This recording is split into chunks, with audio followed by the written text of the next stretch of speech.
আসসালামু আলাইকুম, সবাই কেমন আছেন? আশা করছি অনেক ভালো আছেন। আমরা অনেক অনেক ভালো আছি। তো আজকে একটা রেসিপি নিয়ে চলে আসলাম। রেসিপিটি হলো পেঁয়াজের পাতা, 3টা আলু দিয়েছি এখানে দেখতে পাচ্ছেন। তো এগুলো ভালো করে পরিষ্কার করে কেটে নেব, দেখতে পাচ্ছেন। তো পেঁয়াজের পাতাটা কেটে নিয়েছি সাইজ করে, আলু কেটে নিয়েছি, 2টা টমেটো দেখতেই পাচ্ছেন। তো এখানে আমি আধা চামচ করে দিয়ে দিয়েছি হলুদ, লবণ, আদা রসুন বাটা, মরিচ বাটা, দেখতেই পাচ্ছেন। তো এখানে কড়াই দিয়ে দিয়েছি, কড়াইয়ের তেলটা দিয়েছি, তেল গরম হয়ে গেছে। তো এখন আমি দিয়ে দিব, দেখতেই পাচ্ছেন সবজিটা দিয়ে দিয়েছি। আর ভালো করে নাড়ে চাড়ে নেব, দেখতেই পাচ্ছেন। তো এই রেসিপিটি খেতে খুবই ভালো লাগে ভাতের সঙ্গে। তো শীতের সময় এই পেঁয়াজের পাতা পাওয়া যায়। তো দেখতেই পাচ্ছেন, ভালো করে নাড়ে চাড়ে দেব।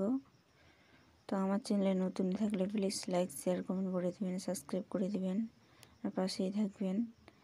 তো দেখতেই পাচ্ছেন অল্প হয়ে গেছে, তো সেদ্ধ হয়ে গেছে দেখতেই পাচ্ছেন। তো লাল বেগুনগুলো সেদ্ধ হয়ে গেছে। তো নাড়ে চাড়ে নেব ভালো করে, দেখতে পাচ্ছেন। তো রান্নাটা আমার হয়ে আসলো, দেখতেই পাচ্ছেন। তো এখন জল দিয়ে দিব হালকা। তো জল দিয়ে দিলাম, আবারও নাড়ে চাড়ে দিব।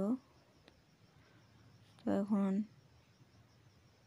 লবণটা চেক করে নেব।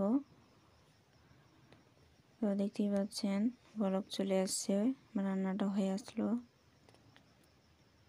তো আমার ভিডিওটি দেখার জন্য অসংখ্য ধন্যবাদ। দেখতেই পাচ্ছেন খুব ভালো লাগছে দেখতে, রান্না হয়ে গেছে আমার। তো ভিডিওটি দেখার জন্য অসংখ্য ধন্যবাদ। সবাই ভালো থাকবেন, সুস্থ থাকবেন।